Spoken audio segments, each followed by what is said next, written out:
Hanamkonda SR junior కాలేజ్లో దారుణం చోటు చేసుకుంది. అనుమానాస్పద స్థితిలో ఇంటర్ ఫస్ట్ ఇయర్ విద్యార్థిని మృతి చెంది ఉంది. ఫ్యామిలీకి సమాచారం ఇవ్వకుండానే మృతదేహాన్ని ఎంజీఎంకు తరలించడం జరిగింది.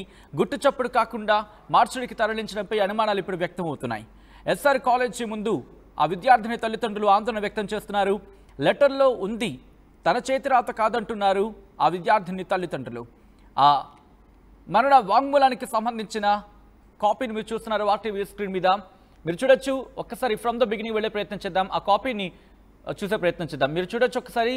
మమ్మీ, చెల్లిని బాగా చదివించండి, మంచి కాలేజీలో మంచి గ్రూప్ తీసుకోమను, నాలాగా అర్థం కాని చదువు వద్దు, దాన్ని మంచిగా చదివించి మీరు మంచిగా ఉండండి, కాలేజీలో జాయిన్ చేసే ముందు ఎవరినైనా కొంచెం అడిగి జాయిన్ చేయండి, చెల్లె నువ్వు కూడా మంచిగా చదువుకోవే, ఆ చదువు నాకు అర్థం అయితలే, మీకు చెప్తే మీకు అర్థం చేసుకుంటలే, నాకు మొత్తం టెన్షన్ అవుతుంది, మైండ్ పోతుంది, మీరు చెప్పిన చదువు నాతోని అయితలే నేను అంటూ కూడా కమెంట్ చేస్తూ చెబుతున్నా. అక్కడ నేను చదువుదాం అనుకున్న చదువుకి మీరు ఒప్పుకుంటలే, చివరికి నాకు చావే దిక్కయింది, ఏం అర్థం కాక మధ్యలో నలిగిపోతున్నా, ఈ సంవత్సరం అంటే ఏదో మీరు ఫీజు కట్టారని ఏదోలా కింద మీద పడి ఉన్నా, ఇక నాతోని కాదు, నేను వెళ్ళిపోతున్నా, నాకు ఇంత తక్కువ మార్కులు రావడం నేను మరియు మీరు తట్టుకోలేరు, అందుకే చనిపోతున్నా, అందరూ జాగ్రత్త, మంచిగా ఉండండి, ఈ ఒక్క సంవత్సరం కూడా మీకోసమే చదివినా అయినా నాతోనే అయితలే, ఎంత కష్టపడ్డా రావడం లేదు, అందరూ జాగ్రత్త అంటూ కూడా